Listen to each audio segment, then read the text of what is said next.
The word is yours. Thank you. So, Discourses of Peace, the case of the classical Greek political rhetoric and Chinese political thought during the Warring States period. Greek politicians, orators, and intellectuals of the classical period, that's the 5th and 4th centuries BCE, developed an increasing interest in the concept of peace. From the ancient sophists to the orator and rhetorician Socrates, they tried to define peace and the manner that it could guarantee stability in the political context of the different warring Greek city-states. In a similar manner, Chinese political thought of the period of the warring states, and that is 500 BCE to 221 BCE, saw an increasing interest in theorizing ideas about peace and especially order. The principal aim of this paper is to draw comparisons between the rhetorical and political culture of classical Greeks and that of early Chinese history. We take as a starting point the rhetorical discourses of Socrates and the texts of Confucius and the Daoists in the context of early Chinese history. The paper is structured around the following questions. A, how did the rhetorical and political discourse of the classical period of Greek history and the Chinese warring states period define peace? How are we supposed to read the concept of peace in Chinese and Greek rhetorical contexts? And ultimately, can we trace similarities between the rhetorical discourse of peace in the context of Greece and early China? For instance, the rhetorician and orator Socrates, in his discourse on peace, emphasizes the fact that peace, or Irene, will be secured when the Athenians change their attitude of polypragmosine, or meddlesomeness for the sake of tranquility. Here one needs also to mention that the Greek sources are extremely Athenocentric due to the character of ancient Greek literature and the predominance of the Attic dialect in the 5th and 4th centuries BCE. However, the classical Greek world comprised of a series of warring city-states which were organized in different constitutions and that might have different views on peace than that presented by Athenian literature. Similarly, Chinese political thinkers, from Confucius to the Daoists, have developed a strong interest in the concept of peace, more in the sense of order, or zi. These early Chinese thinkers read peace as a condition with positive characteristics in which the king's, and in turn his officials' moral virtue is of great importance.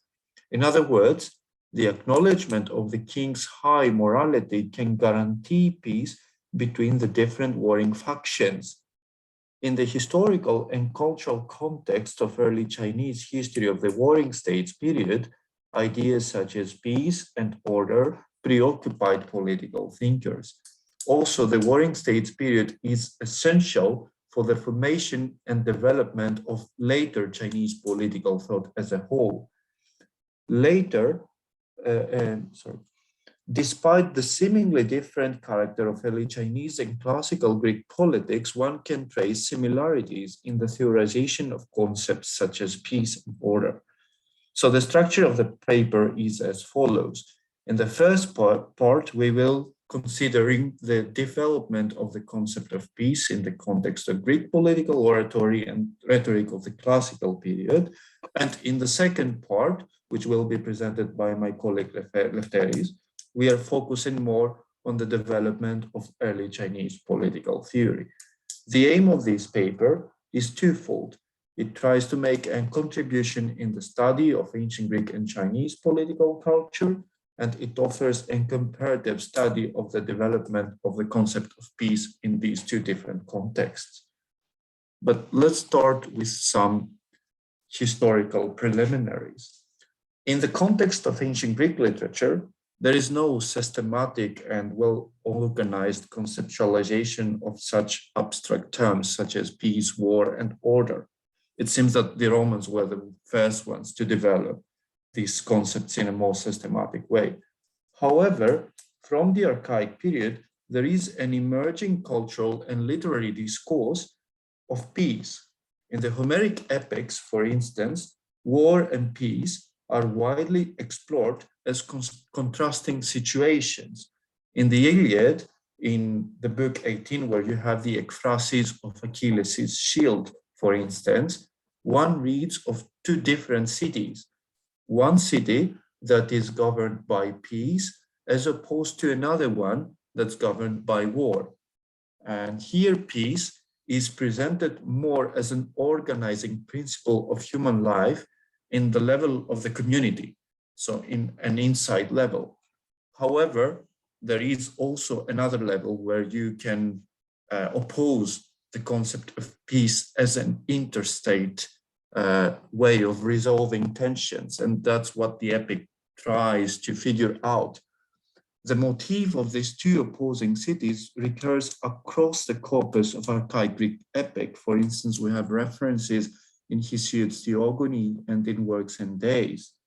In the archaic Greek world, the word Irene, or peace, meant the absence of war in broader terms.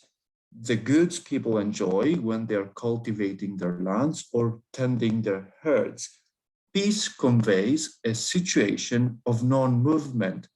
Travelers, foreigners, merchants, and wandering folks are not supposed to find peace. From a social perspective, too, the archaic epics reflect the fact that Greek societies of this period organize more complex institutions that guarantee peace, especially on the level of community, as well as on the level of interstate retribution. In the context of the Iliad, to get back to the epics, there are other passages where you have this idea of how you resolve peace. For instance, you have in the third book of the Iliad the reference to the embassy that the Greeks sent to the Trojans to ask Helen back, and then supposedly in the imagination of the poet, the Trojans refuse, so the Greeks tend to resolve the problem in terms of a war. These are all but a few examples. So now in the classical period especially, all literary genres, from drama to classical historiography and the sophists, explore even further these developing concepts. The performative character of the literature of the classical period as a literature which is performed in public gatherings and religious festivals demonstrates the wider character of this cultural discourse of peace. And as noted by Kurt Rauflaub, and I quote, "What we read about war and peace in late 5th century expresses not only ideas of these authors, but corresponds to concerns of larger parts of the population," end of quote. Accordingly, the classical period offers fruitful examples of a wider intellectual debate. Furthermore, peace is also used as in a sense of a technicus terminus, referring to the concluding treaties of interstate wars and armed conflicts. In the 4th century BCE, mostly due to the Peloponnesian War, there has been considerable efforts of theorizing even more this concept. As the conflicts between the different city-states and the two growing powers of Athens and Sparta become much higher, arbitration becomes even more difficult. After the end of the war, a peace treaty is signed between the opposing parties that guarantees the autonomy and the self-sufficiency of all the different Greek city-states and declares a general peace, or koinoi Irene. Surprisingly enough, it is the militaristic state of Sparta that propagates the idea of a general or common peace between the different Greek city-states. This will become more evident when we read the passages from Socrates on the peace and the manner that this rhetorician and orator presents his ideas against this historical background. So, to get into Isocrates. Isocrates, for those that you don't know the guy, is a rhetorician, philosopher, and orator of the 4th century BCE, and he was also a teacher of important intellectuals of the period. He considers himself much more of a philosopher than an orator, and as well as a teacher of rhetoric. He established a school of philosophy in Athens when he was teaching rhetoric.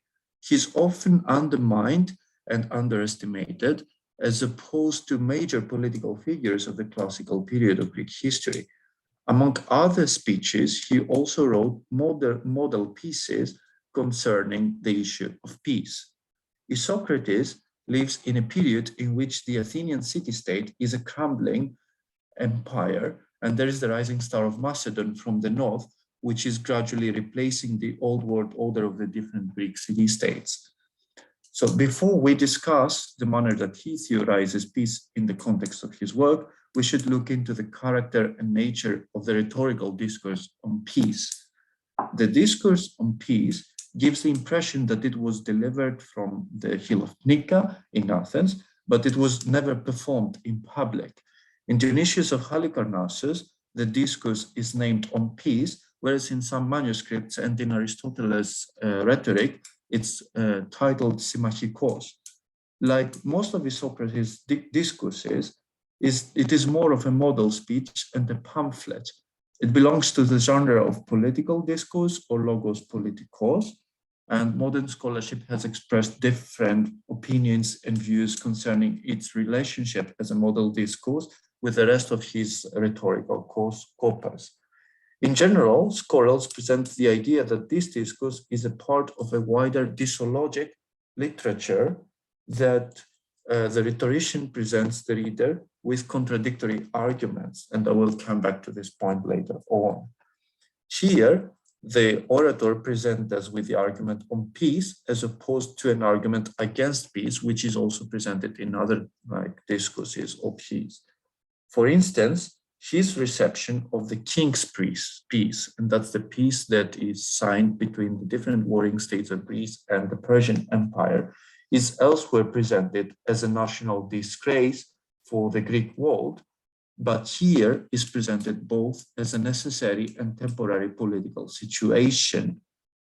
And as noted by David Ephraim, and I quote, "To me, both radical methods of interpreting on the peace, in example, either explaining away or minimizing the existing discrepancies between it and other works of Isocrates, or copying with them by simply assuming a rhetorical exercise, appear to be far from convincing." The reading of the discourse as an example of disologic literature gains ground among most modern scholars. Accordingly, Isocrates on peace engages widely with the rhetorical culture of the period.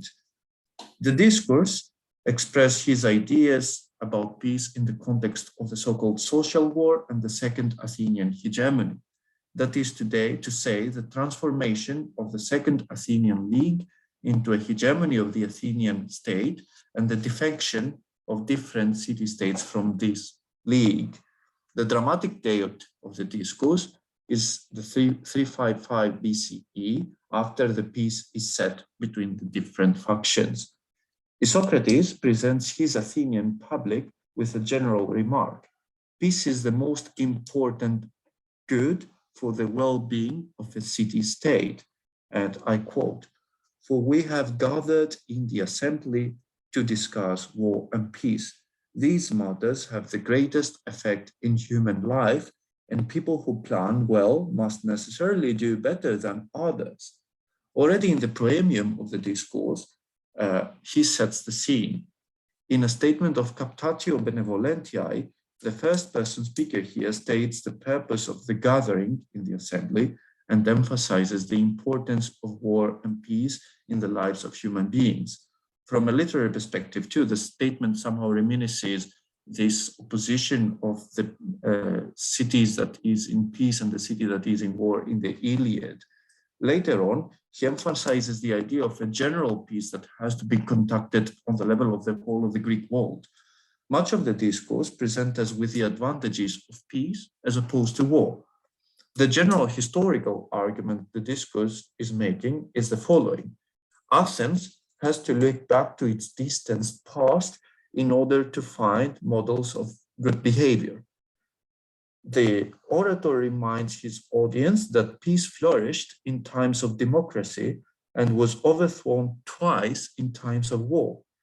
Then he draws parallels from the literature and the history of the classical world in order to show that Athenians have the tendency to follow militant orators and warmongers, as well as demagogues. And as noted by Euphrem in his analysis, this argumentum ex historiae is a method that is explored across the discourse. By way of comparison, similar arguments are made as well as in other literary genres of the period, such as in Aristophanes' comedies. This idea comes up a lot, as well as the historical narrative of Thucydides.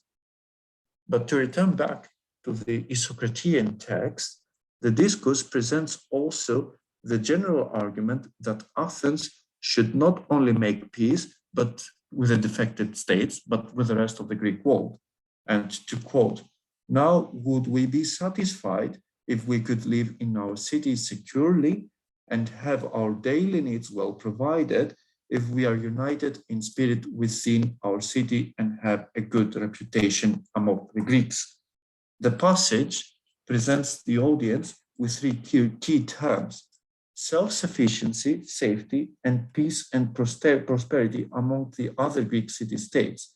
The argument is concluded with the idea of living in a peaceful world where we could guarantee Athens' position in the Greek world as a hegemonic power again. In order for the Athenians to regain their status, they should abandon their dreams of imperialism and pursue a wider peace. Later on, he presents his audience with a key term concerning his interpretation of peace. The idea of Athens' collective activism and aggression that has costed them their position in the world. And I quote, "None of this can happen until you are persuaded that advantage and profit will come more from peace than from meddling in others' affairs, more from justice than injustice, and more from tending one's own property than from desiring for others' property." Here, the concept of meddlesomeness or polypragmosine is of great importance. Here, he emphasizes the idea of that Athenians, as long as they act in an hegemonic and arrogant fashion, interfering in other city-states' affairs, there can be no peace. The idea of Athens' aggression is a motif that recurs in other genres of the classical period. For instance, in Thucydides' historical narrative, you have this interpretation coming up all the time, commending the aggression and the meddlesomeness of the Athenians as a common cultural threat that hinders the way to peace. And it comes up a lot, for instance, in Thucydides' interpretation of the Sicilian expedition of 415, where you have the general Nicias commending the idea that Athenians always want more and they want to expand more, and they're very aggressive against other city-states, and they should be warned, because if they continue in such a path, there will be no peace. And Nicias is, of course, here presented as an opposite to Alcibiades, who is a very arrogant general and wants to go furthermore and to conduct the expedition. So to sum up, Isocrates' ideas on peace construct an argument that is based on the use of historical and literary examples. The Socratean literary and cultural discourse on peace emphasizes the idea of a distant, peaceful past, which is democratic. That's the period, the golden period of Athens, in which the city-state of Athens is thriving, as opposed to his present, which is dominated by war, internal strife, and the desire to want even more. More importantly, Socrates' discourse on peace is constructed in terms of a disalogic structure, that is, that he presents a praise of peace as opposed to his idea of blaming the peace of the great king in other works of his, in other rhetorical works of his. So this, in the following, my colleague will present you with ideas of Chinese discourses of peace. Thank you very much, and I will defer to it.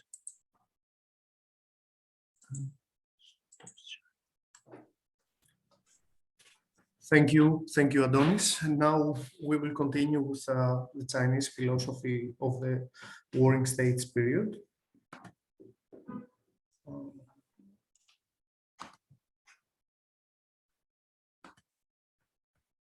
So, yeah. So, the idea of peace in Confucianism. The idea of peace in the Confucian space maintains three rules. First one is the respect for the older, for the elderly and the intellectuals in the society. The second one is social cohesion and harmony. And the third one is the strict social hierarchy.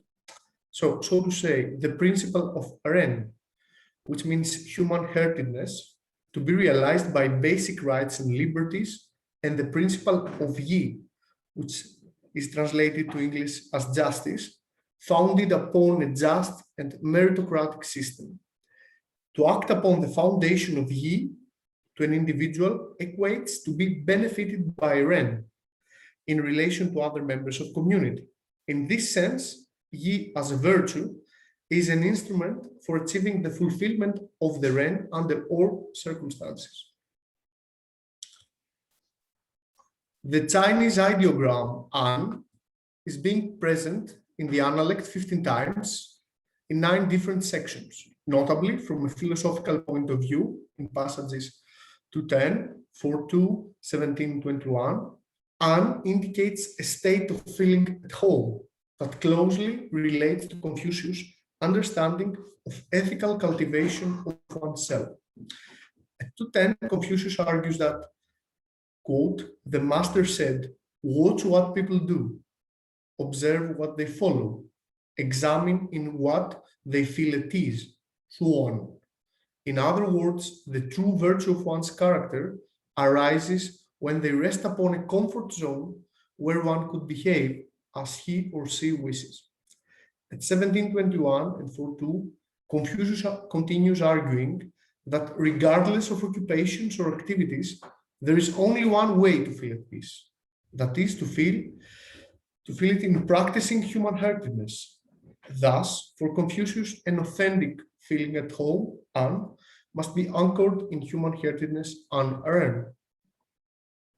In Analects, the notion of peace, An, and pleasure, Le, are two correlated aspects of a self-cultivated state of being, Jinjie, upon the basis of practicing human-heartedness, Ren, while following the way, Dao. Thus, the above-mentioned state of Anle involves reason, Ren, and Dao, the way, plus emotional liking or being good, Hao. There are certain Confucian views on war, as seen in the Gongyan commentary on the Spring and Autumn Annals. Confucius said in Liji, quote, there are rules of propriety even in killing people. In war, killing people is unavoidable.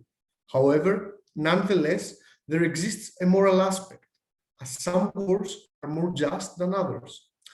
In the Gongyang Chuang, there is a use of a certain amount of verbs to create this notion, so to state the Confucius principles. The first word is a verb and that expresses the moral judgment of Confucius. It can indicate either a positive judgment, as in san, which means approve, or gui, honor, da, glorify, or a negative judgment, as in fail, disapprove, ji, impeach, wu, hate, chi, feel shameful, or ji, utmost disgust. The Gongyang scholars call the laws and institutions expressed in the Spring and Autumn Annals Chunxiu-Chi, or the Spring and Autumn institutions, and contrast them with Taiping-Chi, or the institutions for a peaceful and ideal world. In the Book of Rites, on the chapter named The Great Learning, we learn the importance of inner peace and interstate peace in order to achieve a level of global peace under the heaven, Tianxia. The extension of knowledge consists in the investigation of things. When things are investigated, knowledge is extended. When knowledge is extended, the will is sincere. When the will is sincere, the mind is rectified. When the mind is rectified, the personal life is cultivated. When the personal life is cultivated, the family will be regulated. When the family is regulated, the state will be in order. And when the state is in order, there is peace throughout the world. Tianxia. Mengzi, the successor almost some centuries after, 2 centuries after Confucius, Mencius continued this kind of thought. According to Mencius, to Mengzi, who was writing at the time of the Warring States period, he quotes, "What need is there for war?" in 7b4. Mencius also underlined the importance of the role of rulers that are obliged to promote the peaceful unification of the world, 1a6, 2b12. Moreover, Mencius pays a visit to Liang King Hui, where he advises the latter of the futile fruits of war, since a conquest cannot be sustainable. So to say, an unjust war derives from ruthless men who run states. For Mencius, the government cannot secure the peace if its people are not well nourished. Hence, the fundamental obligation of any government is to secure the basic means of nurture and security of the people in order to achieve a great level of harmony and peace within the society. So now we jump to Daoism, the other critical movement of political thought in Chinese philosophy. So in Daoism, things are quite different because Daoism speaks most of the times about inner peace. But in principle, Daoism opposes all wars as it advocates for non-action and non-intervention, Wu Wei in Tao Te Ching. For Lao Tzu, whoever acts harms. Therefore, the sage doesn't act in order not to harm. In chapter 57 of Tao Te Ching, Lao Tzu stated, "When I do nothing, people will transform themselves. When I remain still, people will adjust themselves. When I do nothing, people will prosper themselves. When I do not desire, people will simplify their lives." In Daoism, we can see some patterns. So in Daoism, there is the use of the pattern of water, shui. In Daoism, water is an emblem of peace. For example, when rulers follow the principle of water and are calm and flawless like water, then there is no need for warfare. Moreover, in Tao Te Ching, infant is being used like another emblem, since it is pure and genuine, while it is growing, completing itself. So to say, water is a metaphor of peace that also washes away the dirt and wears away rocks, showing us a moral perspective of staying pure and calm, according to the way, Tao, that actually makes people more resilient. In chapter 8 of Tao Te Ching, Lao Tzu elaborates on his peace theory. The highest good is like water. Water is good, benefiting the 10,000 things, and yet it doesn't compete with them. It dwells in places the mass of people detest. Therefore, it is close to the Tao. In dueling, the good thing is the land. In the mind, the good thing is depth. In giving, the good thing is being like heaven. In speaking, the good thing is sincerity. In governing, the good thing is order in affairs. The good thing is ability. In activity, the good thing is timeliness. It is only because it doesn't compete that therefore it is without fault. Sun is also another pattern that being used in Daoism. Sun is translated to being good, virtuous, benevolent, and well-disposed.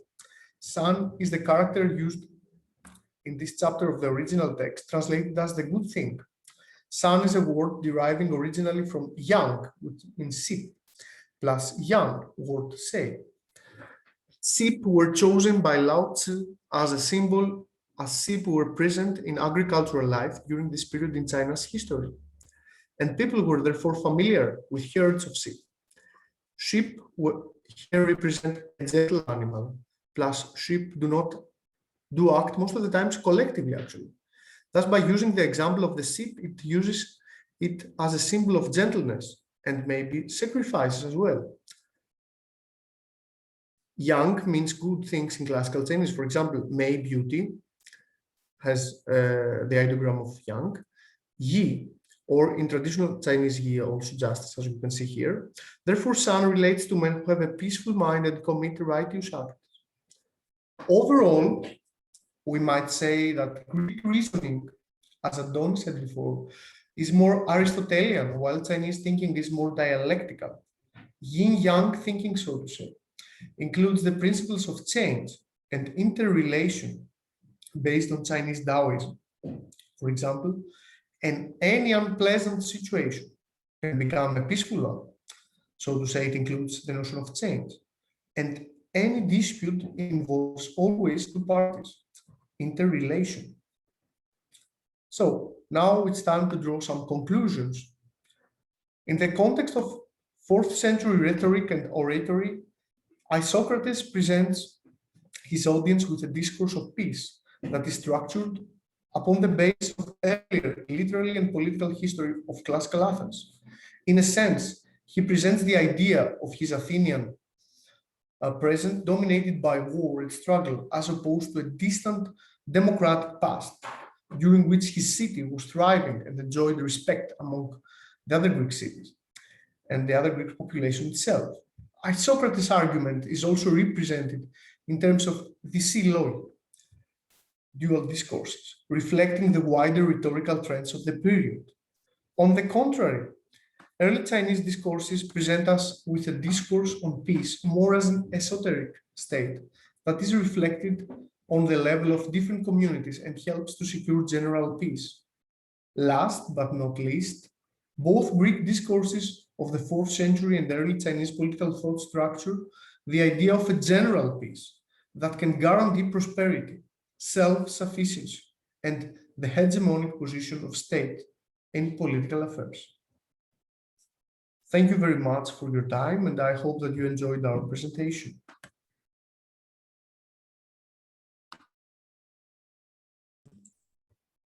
Thank you very much. I enjoyed it very much. I thought this was a great presentation. We have very many questions here. Patrick, would you like to start? My turn? Huh? Yeah. Okay, yeah, sure. So actually it's just a quick note, but I was guessing, I'm not sure if I'm correct, that when you mention about some Chinese characters, you rely on some post-Han dictionary, for example, 说文解字, about the description of each characters. That's what I guess, is it? And my quick notes for that, no matter it's or not, is that you may actually find some like a dictionary on the paleographical sources. For example, this one, 字源 by Li Xueqin. So there are like some recent writings from the bamboo scripts and also from the oracle bones and the bronze inscription. So those may give you some sort of precise understanding. Maybe this would be helpful for how the character was developed, because the problem for paleography is that many of us rely on 说文解字 about the description of that, but this is already after the Li Shu. So Xu Sheng, the writer of 说文解字, may interpret according to a Han mindset that is sometimes different from the pre-Qin period. So I think this may be helpful.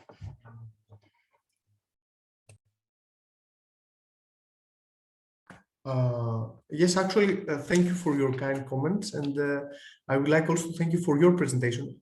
I wasn't able to ask a question, but I really liked it, and the comparisons that you made between Greek and Chinese music. What I want to say here is that yes, you were right. I was being based on this dictionary, and for the time being, I'm kind of novice in Chinese because I'm learning for the past 2 years only Chinese. So I'm like digging deep to learn more. And if you have any comments or any suggestions, maybe I would like to get an email from you if you feel like suggesting anything. Yeah, I'm very happy for that. So I definitely, I would love to like keep in touch with you. So I will type my email. So maybe, yeah. And I can also send all the book to you, like for. Oh yes, yes, I would like that. I can also check for the paleography because I know it's kind of difficult. I understand. Yes, you're right. Okay, thanks. I'll type it now. Sven. Yeah, many thanks for that thought-provoking paper. I have a question or a remark or both on the Greek part, so to say, because you argued mainly out of this historical perspective that this framework of peace has been used by former authors. However, you also mentioned that there is a very difficult situation Athens has to face in the year 355, and so I wondered why you didn't mention Xenophon's treatise, the Poroi, which exactly argue into the same direction. I mean, that has been noted already by many scholars, that in fact you must regain the reputation by peaceful behavior, which also results then in a new form of hegemony, and that is of course also very closely linked with economic prosperity in Xenophon's treatise, and one of course is tempted to see also Demosthenes' speeches at that time in that direction, although it's often argued he stands, at least later on the other political side.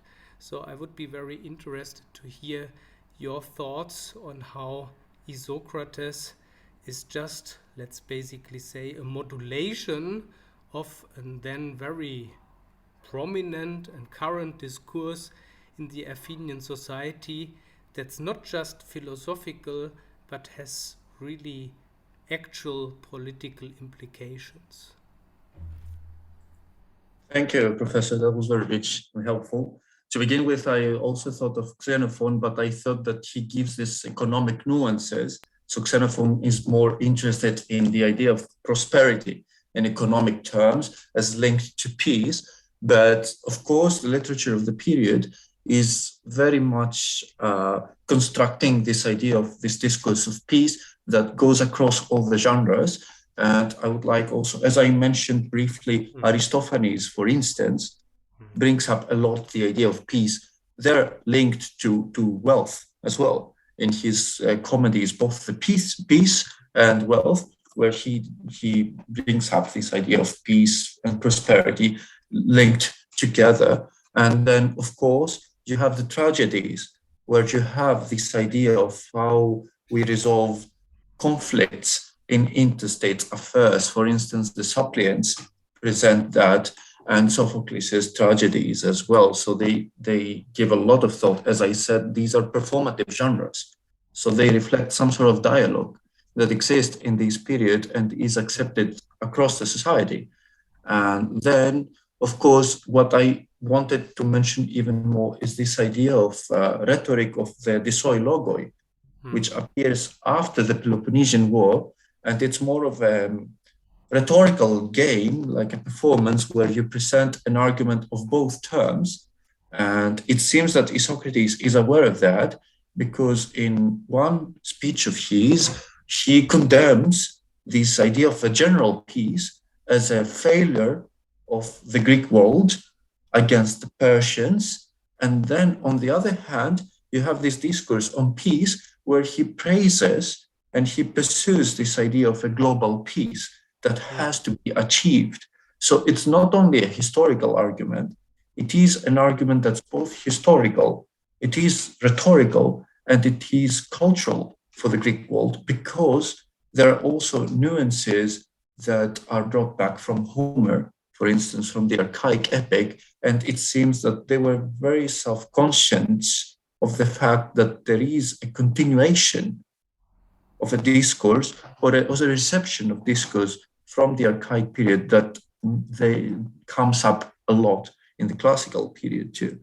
The difference between the social war and the Peloponnesian War, what I wanted to point out was to point out the contrast that Isocrates wants them to go even further back in time, not in the time of the Peloponnesian War, where you have this idea of Athens as a hegemonic power, which practically ends the hegemony of Athens in the Greek world, and then you have Sparta as a rising star that guarantees the idea of a general peace. He wants them to go back to the Persian Wars and look to the way the Athenians handled their affairs in the Persian Wars, as opposed also to his political reality, which is the political reality of the social war and the defection of the city-states from the Second Delian League. So what he's practically saying to them is that, no, you won't do the same mistake twice. If you do the same mistake twice, it will be catastrophic for Athens. And this is a much more complex political reality, his political reality, as opposed to the past, because you have all the other rising powers now, and you have Macedon pressing from the north as well. However, if I may shortly follow up, however, I think the terminology is very important. So we shouldn't be very careful with the term hegemonic, because for Xenophon, in chapter 6 of his Poro, he talks that now, of course, it's not anymore about the Athenian arche, because this word has become ill-famed, but it's now about through peace and economic prosperity to achieve hegemonia. So I think we must be very careful when we talk then about hegemonic in the English. That can be meaning somehow both, but in fact one has in fact to ask whether that's really peace as we understand it now. I think it's not peace, it's a power game that is somehow covered with the term peace, at least at that time. And that is, I think, something different from these poetic writings you have mentioned before. So peace does not always mean the same kind of peace people have in mind. Yeah, of course. Yeah, thank you for that. It was also the fact that, peace is used, as you said, as a cover to hide the intentions of Athens, of the society of Athens of that time. The intention of Athens is that they want to become again a major power in this world by one mean or another. Yeah. So poets might have something else in their mind. It's all food for thought to them, I think. Thank you. Thank you.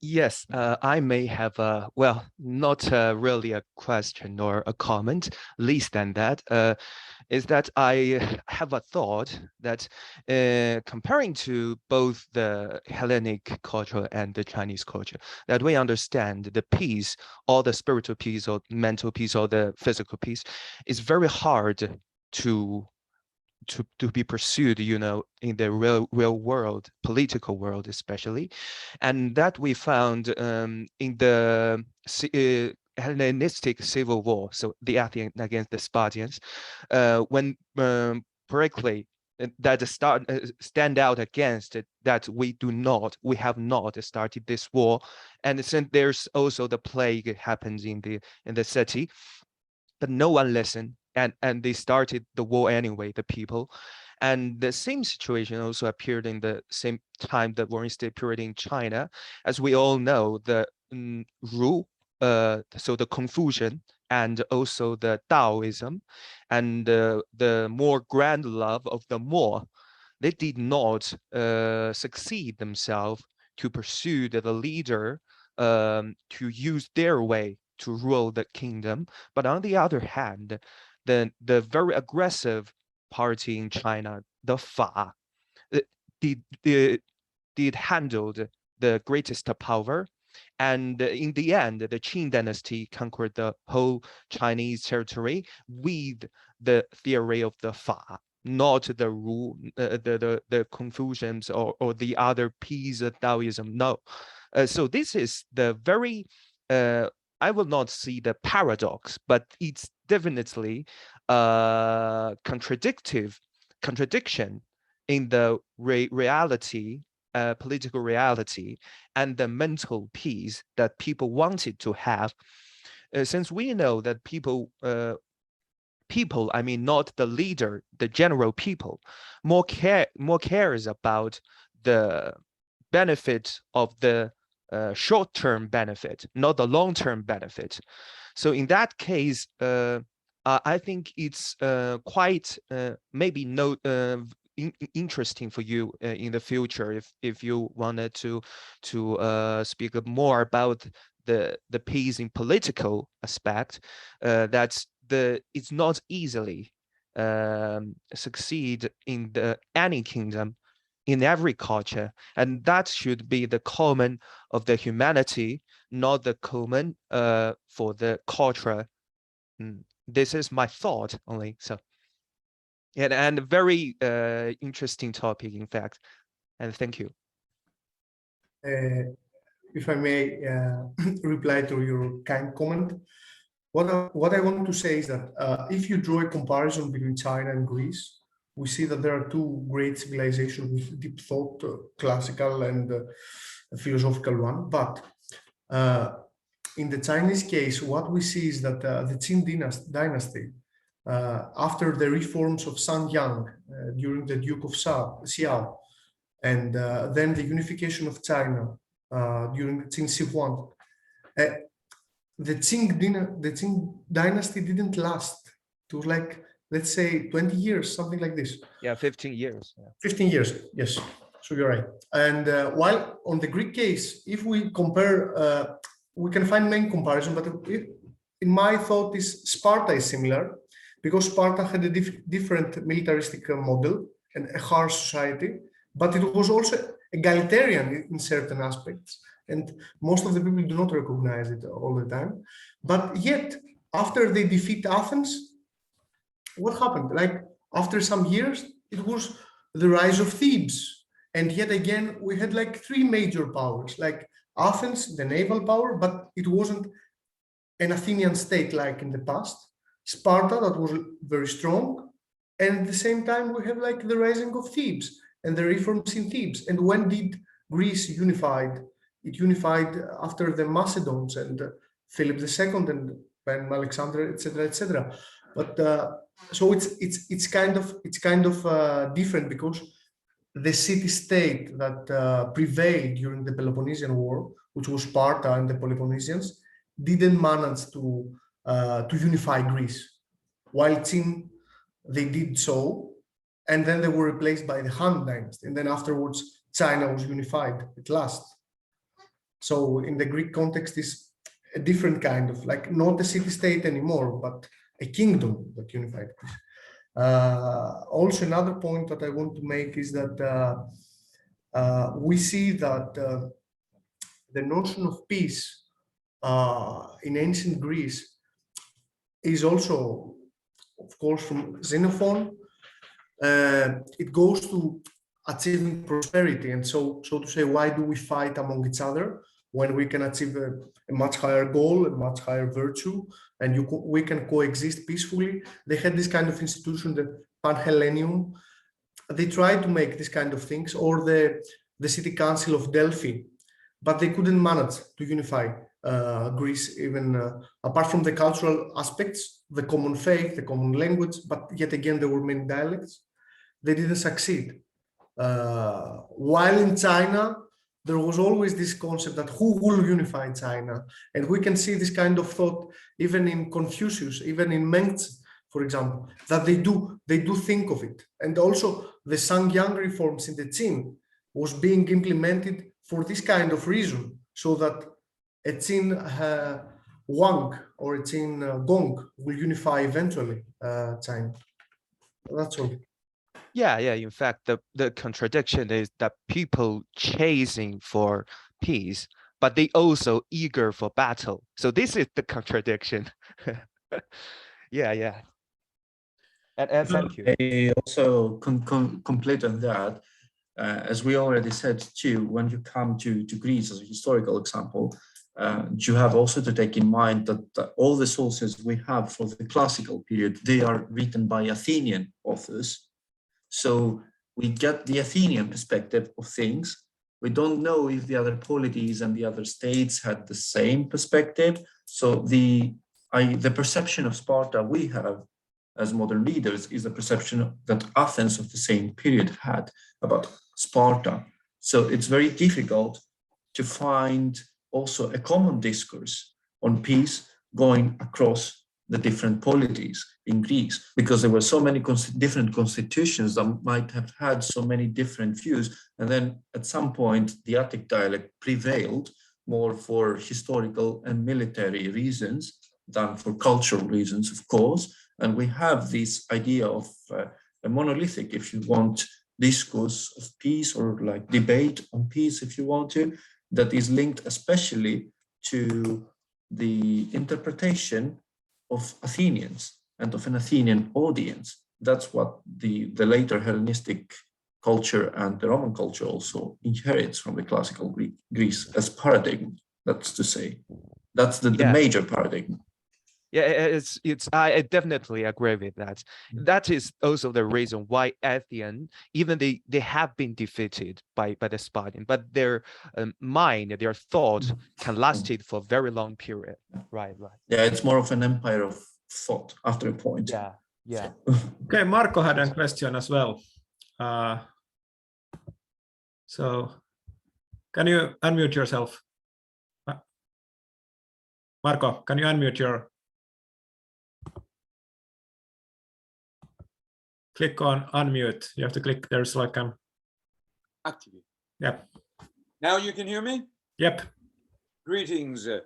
Apologies, I wasn't able to come in prior to the last part of your talk.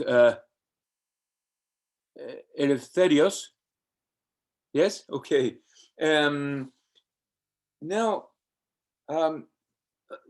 just a thought that that occurred to me as I was hearing you speak about Lao Tzu and in the Tao Te Ching. And it seems to me that there is a widespread conception that spreads out in the 20th century, especially, on account of which Lao Tzu, or whoever wrote this, was a pacifist in the modern sense of the term. And what this view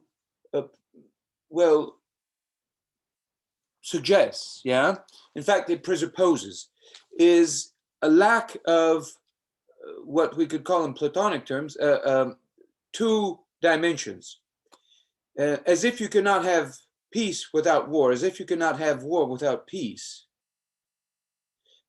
Is Lao Tzu trying to solve the political problem once and for all and establish a universal peace? Or is he simply, or more importantly, a Platonic who is teaching that all war presupposes a ground, an order of things that he characterizes as peaceful?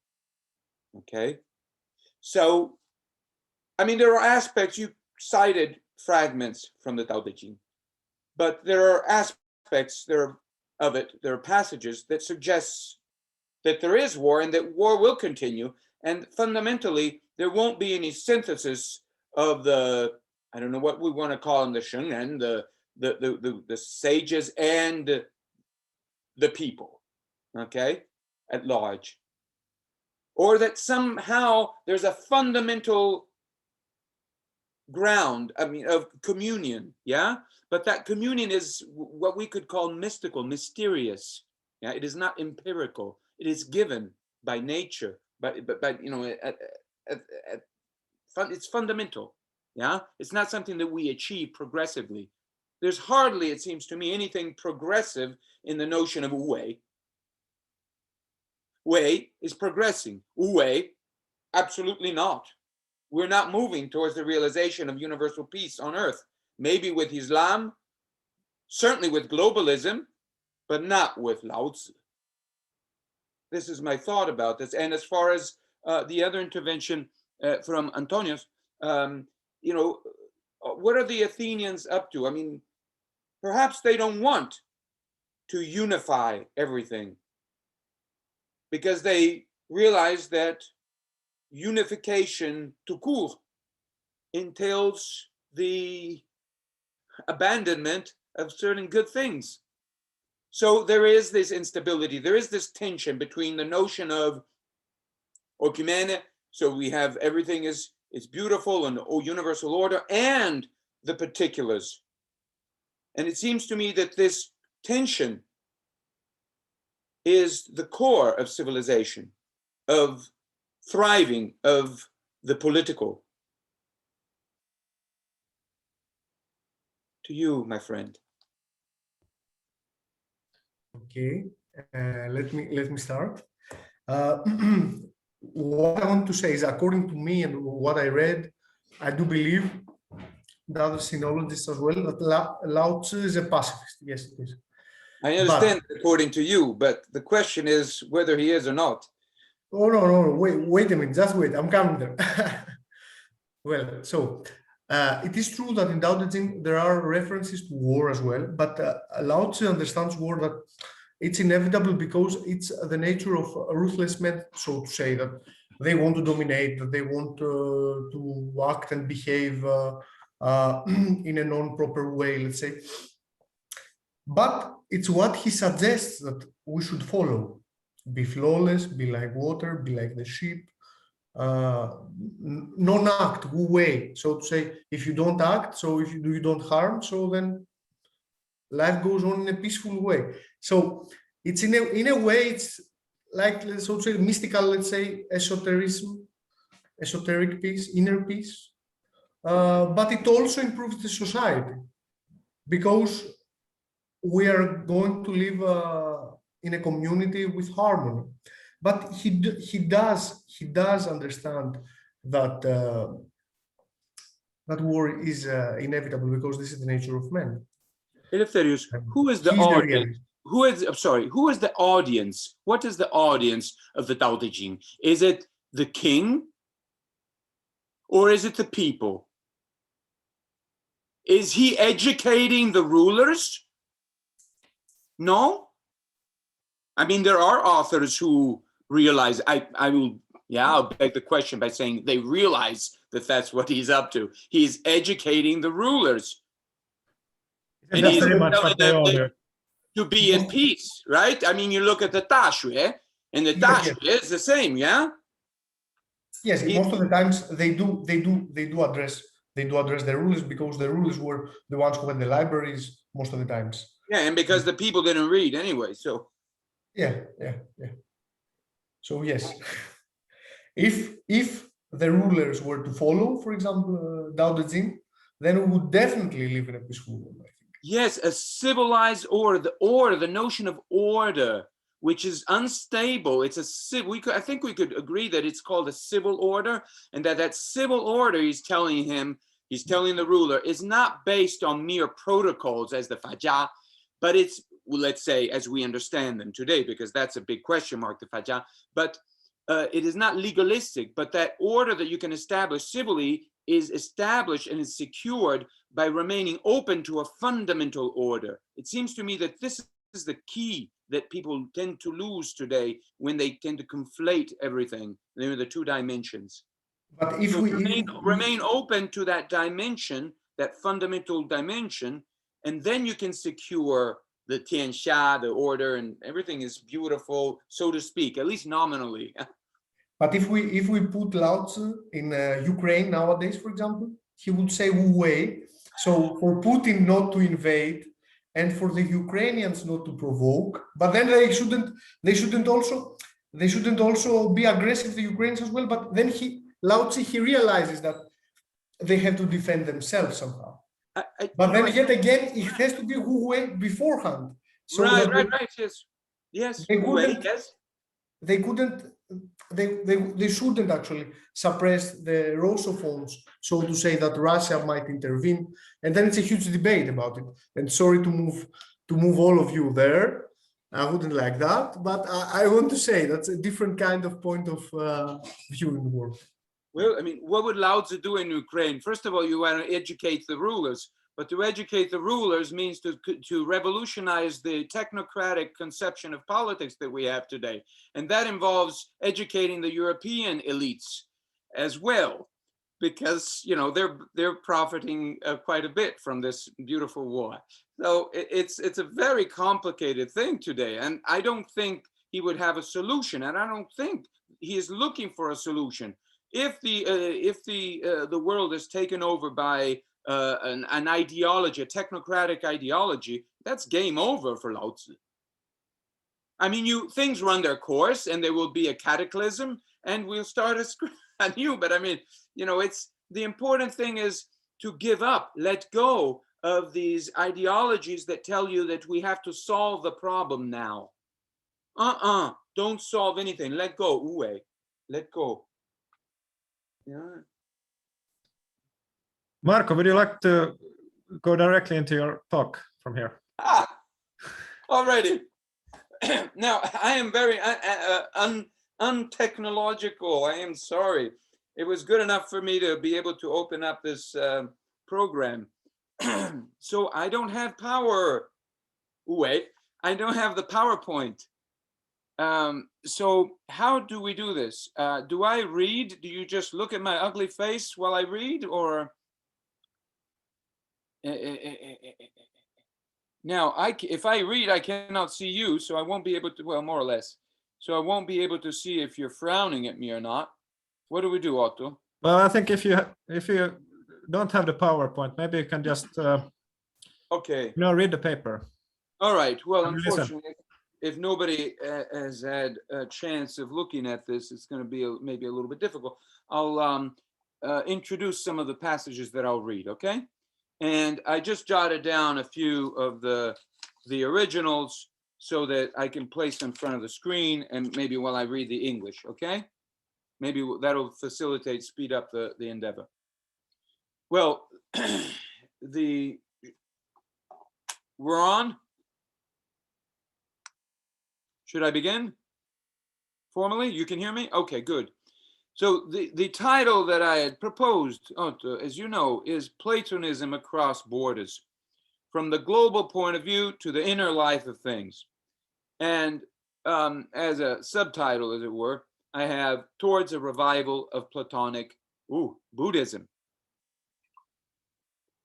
You know very well, and others will know, that Buddhism has become, you could say, the Trojan horse for anti-Platonism in the 20th century and 21st century in particular. And what I'm arguing here is that maybe that's misappropriation. Well, I had an introduction of the formal challenge, and I'll try to run through this quickly. You know, how do we tackle these sources now? And the big question is pertaining to the relationship between what we say and our background. All right, you could say our framework, what is not said, and very often our background, or what is sometimes called our context, is taken for granted.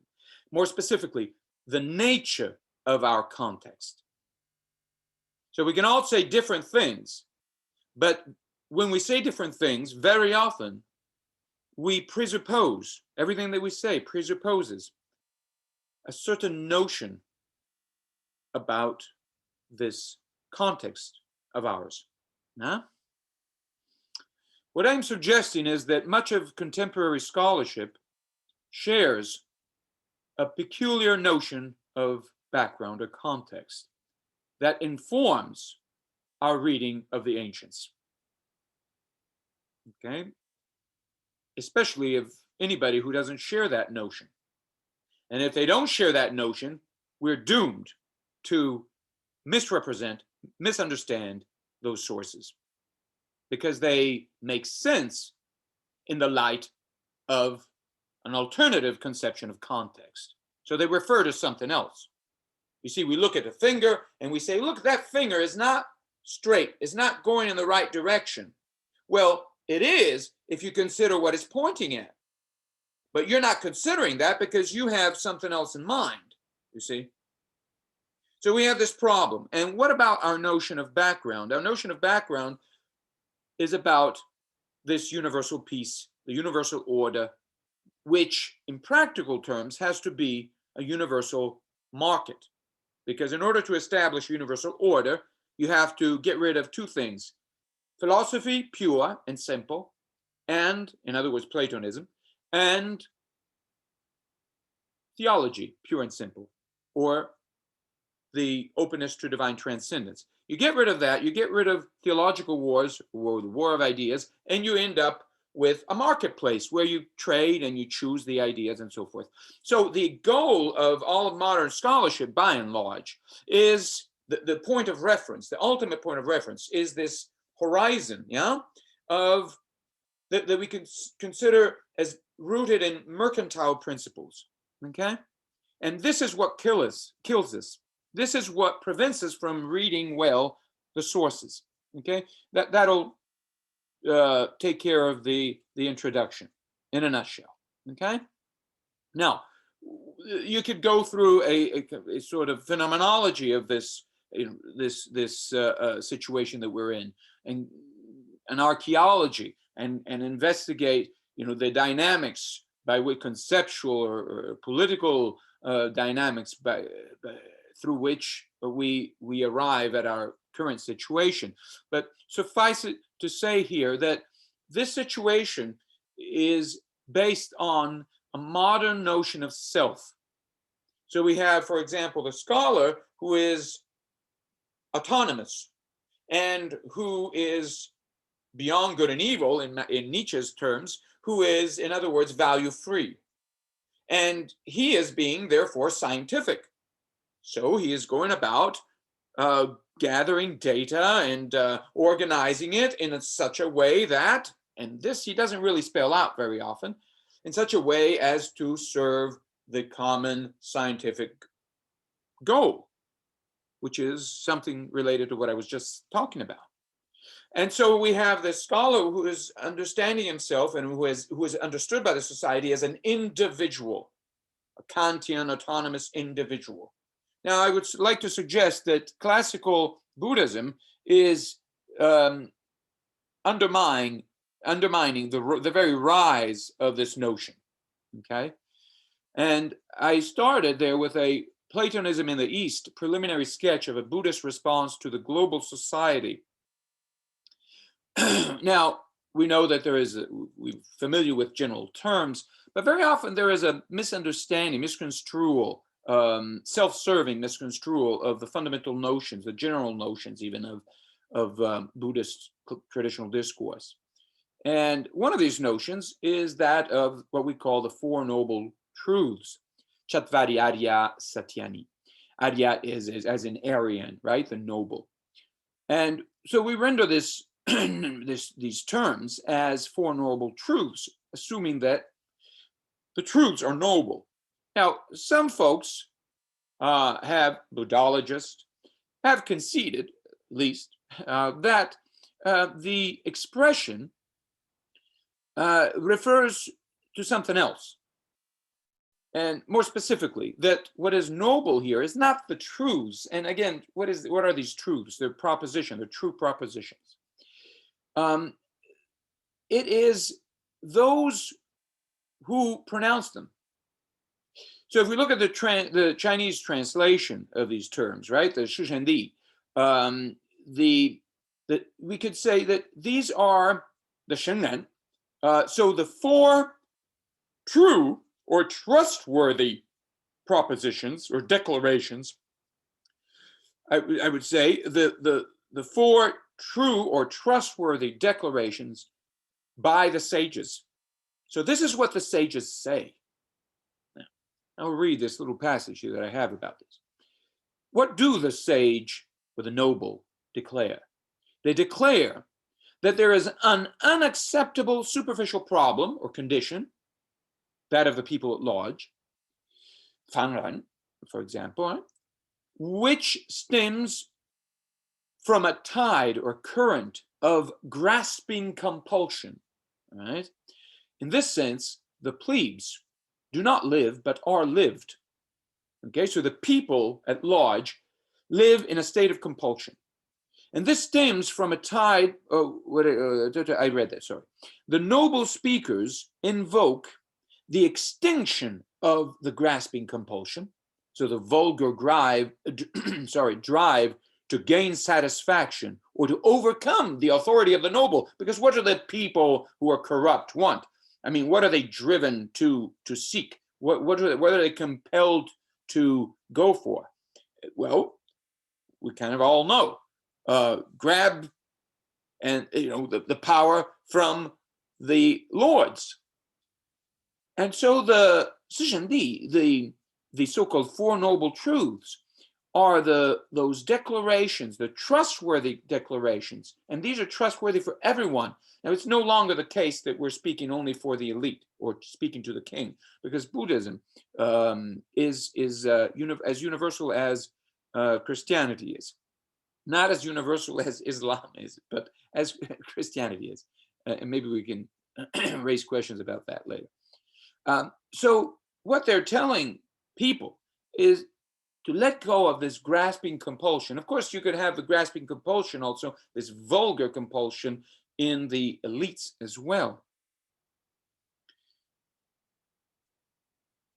Now, in doing so, they're pointing to a horizon or place more fundamental than compulsion. Whence the declaration of a pathway, right? There is a way, there is a Tao, a way bridging the gap between nobility and the vile condition of slaves to compulsion. Ergo, sagely or noble authorities themselves show that people are not condemned to their servile condition.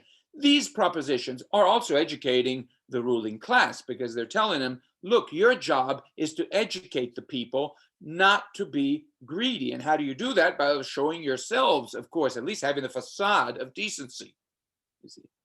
So the foregoing reading of the true trustworthy declarations, the Satya, of the noble ones, the Arya, and indeed of Buddha himself, invites the conclusion that modernity's individual is but the product of grasping compulsions. Now this will be, in Sanskrit, the upadana, chu, right? This grasping. Such as that of the vulgar, right? So the vulgar compulsion to overcome authority. In traditional pre-modern Buddhism, where there is no autonomous social atom, because in effect, what is this individual that we're speaking about? It's a kind of social atom. He doesn't have a political nature. He's not constituted politically. He's constituted à la Descartes, right? By setting himself apart, individual, from the society, from the political dangers. Striving to rise to the heavens of an open society, because finally, what is this Machiavellian / Cartesian self doing? He's striving to establish this universal society in which all of these individuals are free and justified. So nobody's persecuting these Epicureans or neo-Epicureans.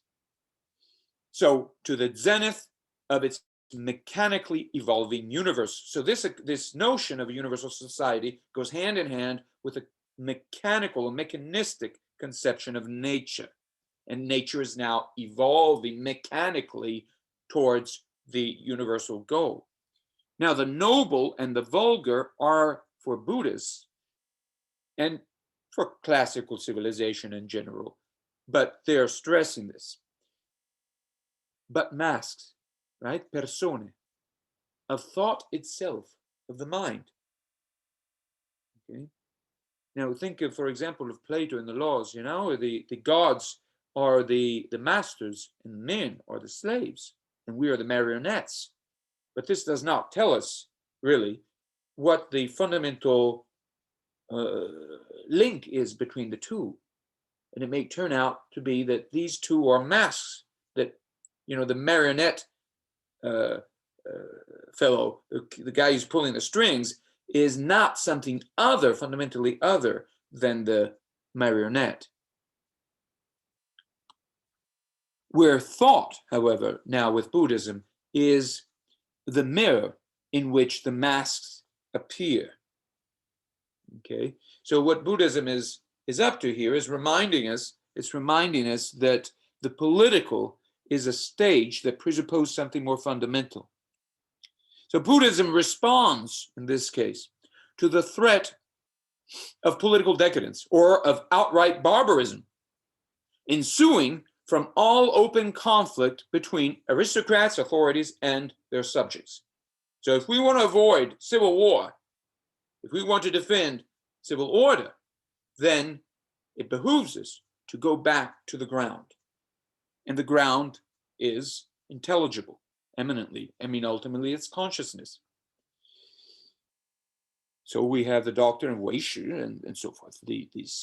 Everything is but a mask of consciousness. Now, where one pole, standing for reason of state, tries to deny the people, standing for natural reason, we could say in our terms, the right to freedom, and here natural participation and reason of state. So where we don't have a middle class, you could say, the other tries to deny authorities their own right to rule, strife, hell. Buddhist nobles respond that both poles, the sages and the commoners, are but masks on the stage of mind thought. I'm reading here, but we can go along, move forward. There's much more to it. But, so now we get to the section which I had titled "The Modern Challenge to Platonic Buddhism." As the modern Enlightenment shows us, in closing itself to the theological, the political gains in abstract universality. No longer seeking its redemption platonically in a divine mystery beyond all experience. Such was the mystery, incidentally, that Rudolf Otto set out to defend in his Das Heilige, right, the holy. The political necessarily reifies the eternal into a symbolic, transcendental, universal, begging for realization. So what we have is this new scenario that I have hinted at. The liberating experience, we all feel free today to do whatever we want, so to speak, invited by abstract universality. Now, you can choose your religion and so forth. I can choose almost my parents. I can choose now. We're into the realm of absurdity. I could become Napoleon. I could become a duck. I can choose what I want to be. What? Not only who. So the liberating experience invited by abstract universality is formidable. It's even scary. Unlike divine mystery, abstract universality is empowering, calling humanity as a whole to the magisterial task of fulfilling that of which the abstract or symbolic universal is a mere promise. None of this we find in classical civilization, and certainly not in Buddhism, in spite of what some have argued, many, all too many, in my book. I go through some of Etienne Lamotte's readings, but just to exemplify what I'm saying, but we can skip that now. We have to. Let me read the last sentence of this section of the paper I have here. Let's see if it makes sense in the light of what I've said so far. Buddha exposes the machine, so the mechanical dynamics of life, of a beginningless samsara, the lunghoi, this turning around of things mechanically, only in the act of promising a cessation, stop. So we have this infinite mechanical process, which is a delusion, is based on grasping. It can be stopped. Now, how can what does not begin be ever terminated? However, now, if it never began, how can it be terminated? This is the foremost problem of modernity. Now, in modernity, this becomes an absurd problem that invokes necessarily the notion of infinite progress. So we're working for an as if. We're living as if we could solve that problem, as if we could overcome the mechanical. Right? So integrate the mechanical dynamics of nature, so-called, or we assume that they're there, into the rise of a society that is beyond them. And this is an infinite project. It's an infinite, it presupposes an infinite progress. What's the alternative to that? So what does Buddha have to say about that? Well, there is transcendence of samsara, but that is because there is fundamentally something prior to samsara, something more fundamental than grasping. So there's the possibility of letting go. So there's the mye, the extinction, and therefore the nirvana, nibbana. So this letting go suggests that fundamentally there is no grasping. And we'll get back to that. I have a preface to a revival of Platonic Buddhism section, and I will extrapolate a couple of passages from this.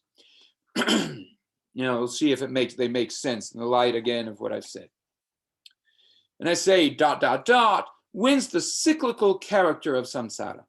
As we compulsively grasp masks of truth, everything that we see here is a mask of truth. We are compelled to relive truth as a curse. Okay, life becomes a curse in samsara. Our compulsions, betraying violence, okay, it's violent, mask truth, the danger of all dangers. We are living in violence because we're scared of truth, which is most dangerous to us. The grasper is nothing other than an aggregate of properties, the skandadharma in Sanskrit. So we don't have this me, myself, I'm grasping, but it turns out that it's sort of, we're opening up, the self becomes a question in Buddhism again. And it's not only Buddhism, but in Buddhism does it very well, right? It opens it up and it says, well, let's look at what we have here. And it turns out there is no self. That this determination that we called self turns out to be lots of things. And ultimately, it was just a mask. Now, this mask can turn into and can be recognized, in fact, as a mirror of thought. This is poetry, this is beauty, this is art. So that the Buddhist is to be not a mask imposing himself or his ideals or his agenda, but in fact a mirror of thought itself. So you would have the Bodhisattva is a mirror of Buddha. Buddha is, of course, mind, awakening. Buddha. Yeah? I skip. The very properties that are grasped to obscure the present are originally or inherently void. Sunya. Kong. Void of what? Void of all grasping, and thus of all determination. Such are the forms of Buddha's speech. Because if you look at the speech of the sutra, the Jing, I mean, what is this? Is this not, okay, some people say this is Machiavellian, this is just a way of speaking. But no, it's poetry. And poetry reflects the truth. So the forms of Buddha's speech is dharma, the fa, fofa, the ways of his way. Dao ke dao, fei chang dao, right? So these words are the mirrors of the Chandao. And I'm of course, referring to Lao Tzu. There's a section that I have here, Unearthing Platonic Buddhism from Beneath the Cave of Modernity. Here I refer to what is, shall we say, traditionally presupposed by Buddhism in China, what we call China. Buddhism, Buddha's way, or the way of awakening, here I'm reading, is restorative of our life experience and is brought into China, as we say, textually,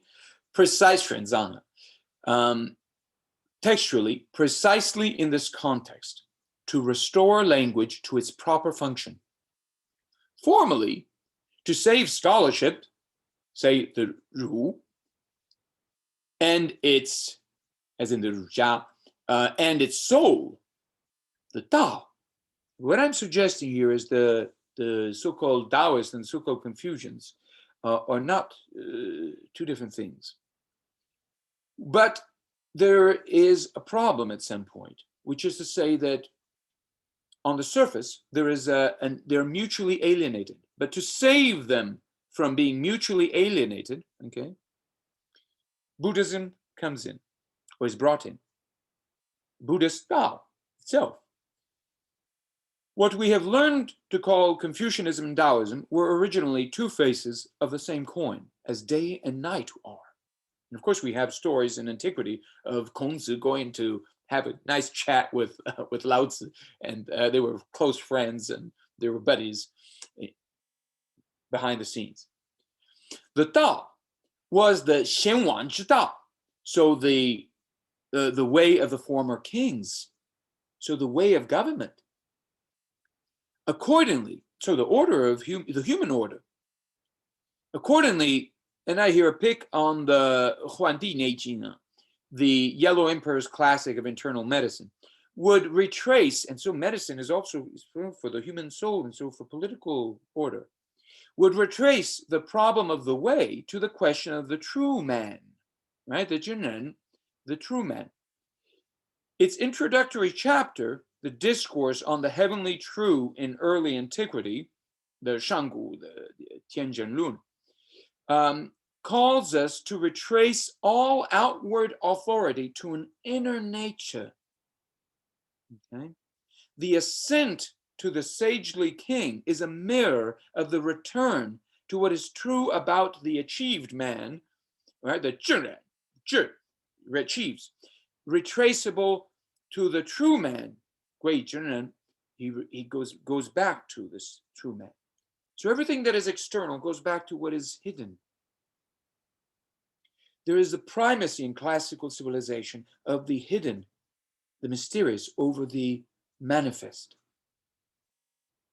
And this, I would argue, even in Platonism, in spite of what some Machiavellians would argue. As the old adagio goes, what is true in the eyes of heaven is not true in the eyes of ordinary men. The true man sees with the eyes of heaven, and indeed is as invisible as heaven is. He is what is true about all men. He is our hidden humanity.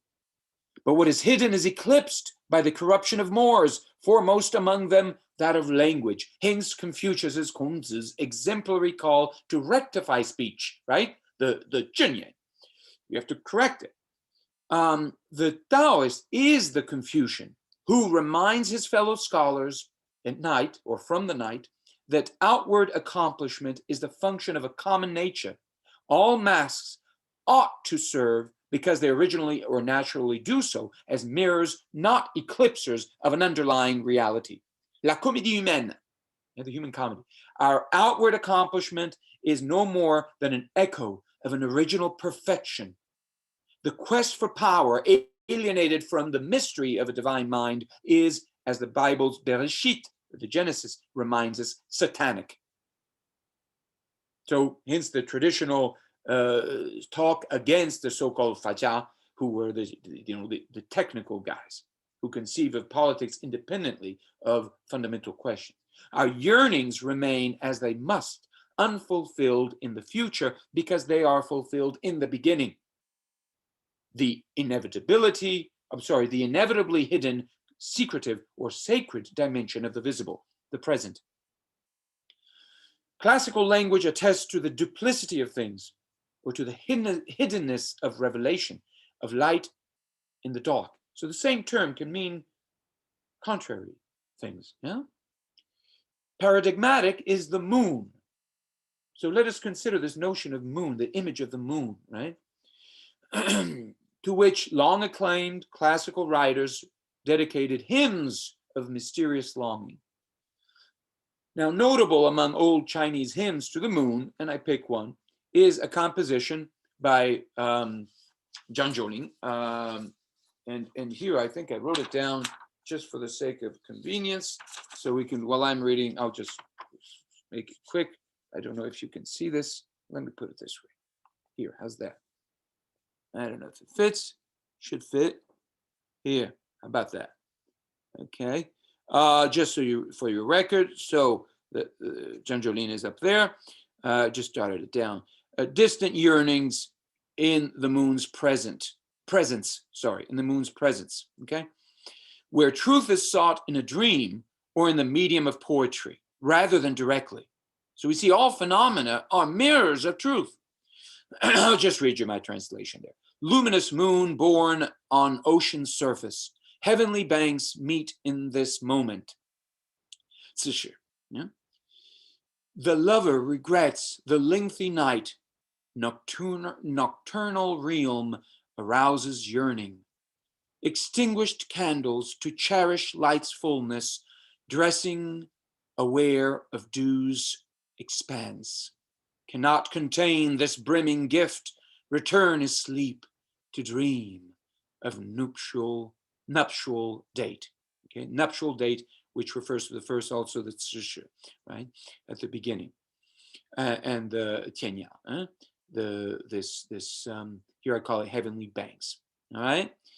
Oops, there you go. Now the last verse, I will keep this here for our friends who can read. The last verse returns to the first, where the moon appears on the surface of the waters to unify lovers placed at the antipodes of the world in this moment. The presence of the moon serves as medium of communication, yet not directly, but in the reflected manner. Zhang's own discourse stretches out like the night it evokes to establish a communication we long for in the ocean of night. Over dark expanses of water shines the poet's word, engenderer, right? It engenders of yearnings, calling us, the readers, to rise back to the moon itself. Yet Zhang warns us not to extinguish our candles, right? You see that, Mieju, for the fullness of light, the moon itself, right? Or to flee the touch of water, of death itself, in search of immortality, for the gift of the present cannot be grasped or contained. The marriage of man and the moon is indeed consummated only in a dream. This is fundamental. It's an precious testimony, right, of a general attitude, if you like, towards these issues. Zhang's Tang Dynasty composition provides a fine testimony, as I say, of the classical Platonic understanding of the limitations of the human mind, a mind incapable of seeing itself, if not in the medium of its own articulations, of its own speech, its logos, or the Tao. The Oriental, shall we say, moon can be seen only in the medium of prophecy or of poetry, of soothsaying that awakens in the night, not outside of Lady Night's own speech, but within it. So here we have also the kernel of Buddhist messages. Let me get you this famous line by Huinan. Yeah? So the Huinan is this sixth patriarch, so-called, right? Sixth patriarch prophet, I would call him, addresses the question of the nature of the mind in his legendary response, so-called response, to the Senshu, the other patriarch. let's look at this. I'm giving you a good translation. The root of wisdom is devoid of tree, nor is the luminous mirror a support. From the beginning, there is not a thing. Where could dust accrue? Okay. In Huinang's poetic stanza, right, the Gatha is the Jitwa. The trunk or tree, not the root, is negated, where ben may be translated at once as originally and origin, root, as the Latin principium. Benlai would then correspond to the Greek exarches, or even in principio, where the beginning is the limit end of all unfolding, the terminus ad quem coinciding with the terminus a quo. Benlai would indicate not only in the beginning, but always, and thus too, in the head, as in the Septuagint rendering of Genesis, Bereshit. Here I would like to suggest that it is not only the pagan tradition of Greek or Roman antiquity that agrees with Buddhism, but also Bereshit, and so the Hebrew Bible. All right? And I'm giving you a sense of this. Where the Hebrew Bereshit, from Ros is the head, so Bereshit is in the head, in the heading. Yeah? Head is the seat of authority or mind. You know, when this is the case,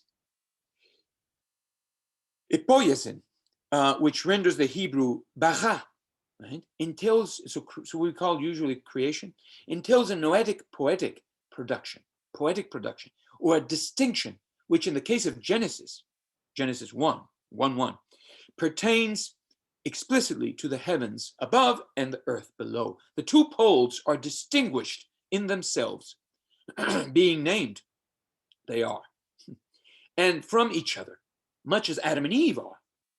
While both poles are originally one, it is in the authorial beginning, and you find this, by the way, in Lao Tzu, right? In all of these, people refer to chaos, the undistinguished, so-called chaos, the Hunde we saw yesterday with Zhuangzi.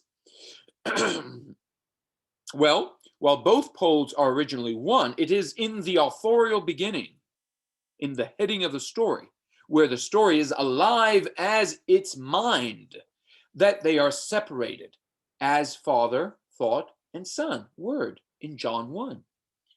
Thus we read Genesis as follows. In his mind, the divine ruler produced the heavens and the earth, with the implication that the production at hand involves a mental discrimination.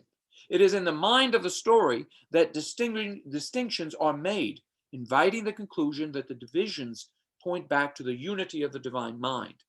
The Bible itself is then to be understood as the product of the divine mind, in which all distinctions are at once unified and sustained or disclosed. There again, the Platonic distinction between two dimensions.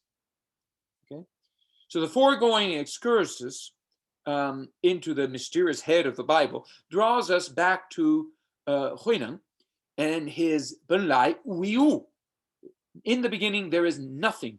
A proposition de facto opening the door to the notion of, and doctrine of a creatio ex nihilo. But in what sense are we to understand this creatio and the nihilo?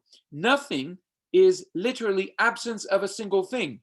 Wiu, a periphrastic expression indicating not primarily nothing per se, but the purity of mind, unfettered by anything. So what is at stake here is returning to the principle, which is devoid of these phenomena. The Minjing is an immaculate luminous mirror, one that is devoid of any of the distinctions it produces. Where could illusion, the dust of this world, arise? What support would allow it to accrue? Huineng's answer is nowhere. The dust cannot, therefore, constitute an obstacle for mind. We have nothing to be afraid of. While the tree of wisdom may occasion dust, Wisdom itself does not. There is therefore nothing wrong with wisdom, nothing reprehensible. So cut those philosophers some slack. Wisdom is then eminently desirable in itself or by nature. Were wisdom to be the mere fruit of a tree, then we could demonize it. Then mind would serve as support for appearances and thus potentially for deception. Wisdom cannot be something acquired aside from the truth of mind. Wisdom cannot be learned. In the absence of any original or proper distinction between truth and wisdom, there is no need to rid mind of its products, things.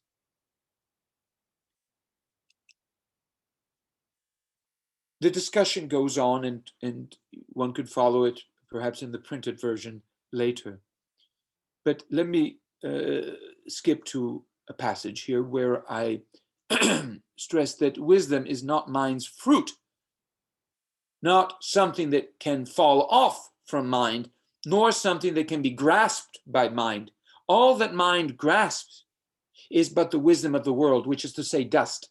Dust cannot accumulate over mind without mind's grasping it. This is the point about leaving samsara.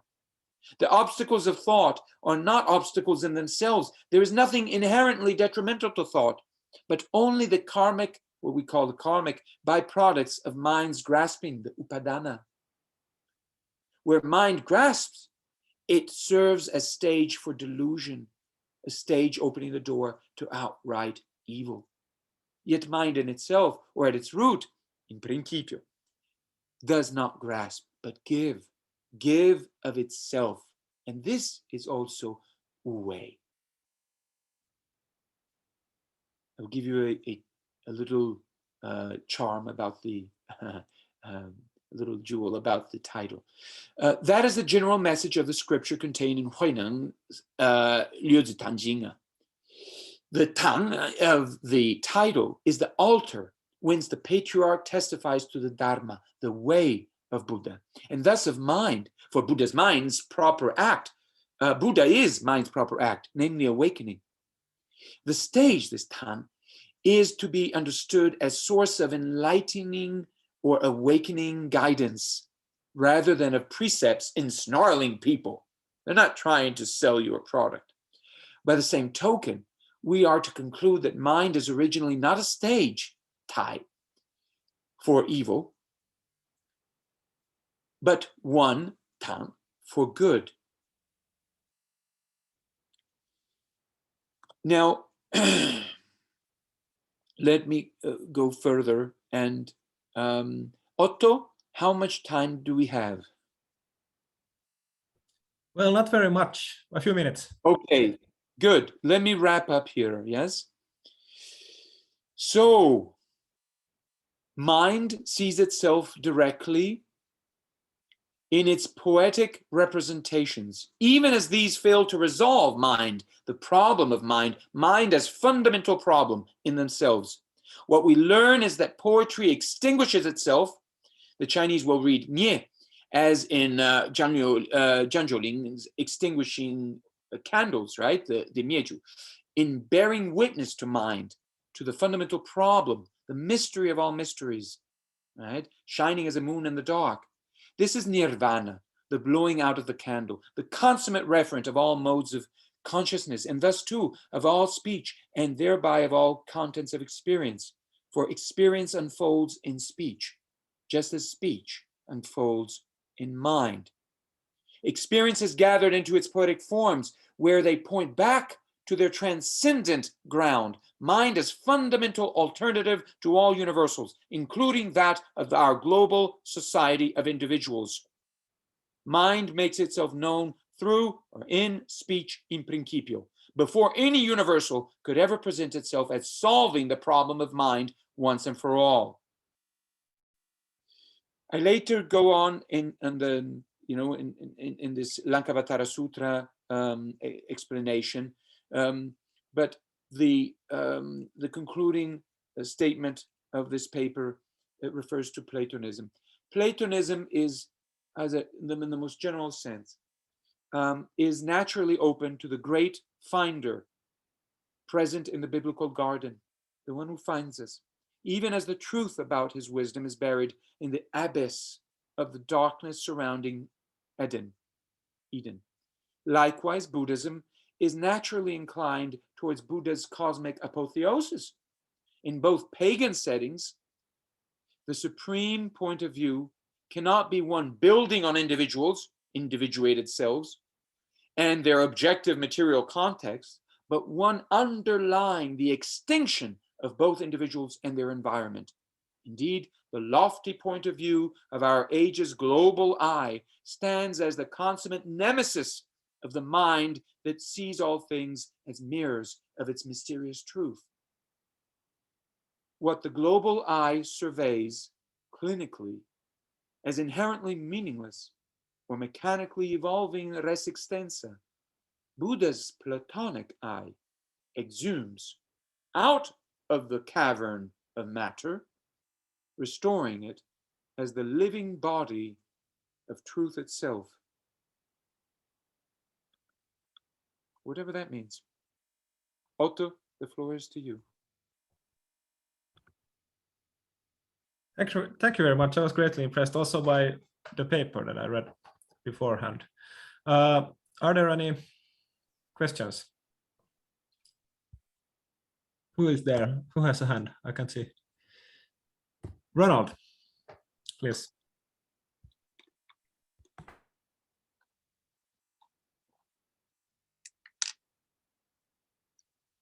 That was a tour de force. Ronald, do you have a question?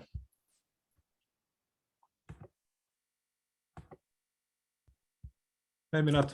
Someone else? I can start thinking myself about the term open society, which you referred to. And that, of course, brings to mind Karl Popper's book, The Open Society and Its Enemies. May he rest in peace. May he rest in peace. But may God keep him away from us. Yes, I understand that would be your point of view. But I was thinking, if someone were to sort of adopt an Popperian view here and start to propagate his ideas and sort of juxtapose them to yours, he would maybe think in terms of, you know, in this book, Popper, of course, makes a distinction between Socrates and Plato. And he sort of tends to see Platonism as sort of the root of all evil. So everything that's so sort of. But this is because, Otto, you can acknowledge. Yeah, but you would acknowledge, and I think people in general acknowledge that there is a partial justification to his work because he's responding to communism and totalitarianism. So to that extent, you can understand how of course, and I'm not saying now that I'm the one who is actually taking up Popper here, or not, also not actually the one who would criticize Popper in this case. I'm just playing the devil's advocate maybe here more. Yes. So in this case, if one would sort of step into the shoes of Popper here and say that, okay, we have Socrates and we have Plato, and we play Plato everything that's sort of bad in the also modern, in Popper's contemporary world, modern ideologies also sort of have their root, that everything that's totalitarian stems from Plato, everything that sort of shocks the world comes from there. And in that case, one would maybe think that, okay, perhaps this kind of view of an open society or an ideology that supports an open society, even though maybe it's somehow deluded and it's based on a very, very thorough misconception maybe. Perhaps it would anyway be preferable, because if someone would adopt this more Platonic Buddhist viewpoint, it would sort of, the the kind of society that we would have would be a kind of society that would allow for rulers to subjugate people and do whatever they want with them, because actually Yes. this kind of society would defend this kind of social hierarchies. Right, right. What would your answer be to someone who would sort of think in Yes, terms? this is the real crux of the matter there between the ancients and the moderns. Because just yesterday I set up online this conference on this a small forum on violence and danger. So what we have today is the scientific approach that seeks the solution, and the scientific approach to life, the scientific approach to war. So we have the science of war. And in the ancients, so the Platonic in general answer to that is the art of war. So the martial art and the art of living. You say, well, the Ancien Regime did not solve the problems. Thank God it did not try to solve the problems. Now, the real issue here is people who are trying to solve the problem. You say, well, but then you're going to be lingering in this filth, in this swamp of problems that we've been living in since Neanderthal. Not quite. You don't have to be a brute. You don't have to be a savage outside of the machine. So the moderns are telling us, they're basically blackmailing us. They're telling us either you enter into the machine or you are a brute. You're a savage, to speak with Huxley. But no, you can be a cultivated man. And there can be a civil society. And there could be a liberating education. Liberal education is education that liberates us from fear. There can be an education of the as I've shown for Buddhists, of the elites, of the noble. And you show the nobles that their job is not to solve the problem. Their job is to serve as mirrors of what the people at large seek. So as long as they behave in public decently, that's good enough. Otherwise, they risk having the people getting really pissed off and going out for civil unrest and civil war. Nobody wants that, so they better check themselves. On top of that, the nobles will give their children to the tutors who will educate them precisely in line with this poetic discourse. Do never, never, never try to solve problems, political problems. Never solve them. Moderation. Moderation. Of course, we know from Machiavelli that moderation is out of the window and is replaced by cunning. The fueling of the passions and the channeling them into the construction of this new world devoid of danger. We'll all be safe in here, but guess what? Life is danger. Love is danger. Thought is eminently dangerous. We have to get rid of these in the new society. So we're going to have lifeless life, thoughtless people, but safe. Safe? Really? Do we feel safe today? We're safer and free in our little cells. We're told to stay home, crack down, lock down, stay safe at home. Don't meet other people. The other is a virus. My freedom is best secured in my own cell. So this is the irony or the contradiction, of course, of the modern, the open society sounds so good.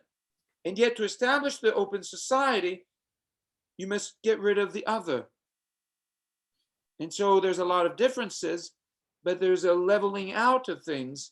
And so whenever there's a leveling out, there's a machine that is going to secure everyone, is going to be sure that nobody sticks out and raises that question. In Stalin's terms, to quote Stalin, if nobody's complaining, that must mean there is no problem. Well, no, that's not what it means, my fellow. It's not what it means. It means that they're afraid of being shot down. That's what it means. So let's stop. I mean, with Plato, he would say, look, and again, the Republic, this is why is our British friend wrong? Because he didn't read Plato. That's why he's wrong.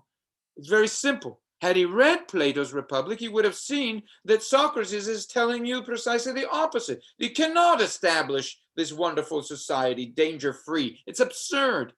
It's a pre-Socratic dream, but it's not going to happen. Everybody knows. So what's the alternative? In the light of the bankruptcy of that dream, what's the alternative? The Socratic life, and therefore the education of people to poetry, in the poetic education. You know, this is I think one possible answer to our who popped up. I definitely agree with much what you say, and definitely with the last point that Popper misunderstands the Republic in the sense that it's actually not something that he propagates as being realizable. It's a dream. Yeah. So, yes. Yeah. No, but he thought Plato maybe thought that it could be realized. That's yeah, but Plato didn't think that, and I no, agree. no, Definitely no. not. Right. So yeah, thank you again. Are there any more questions?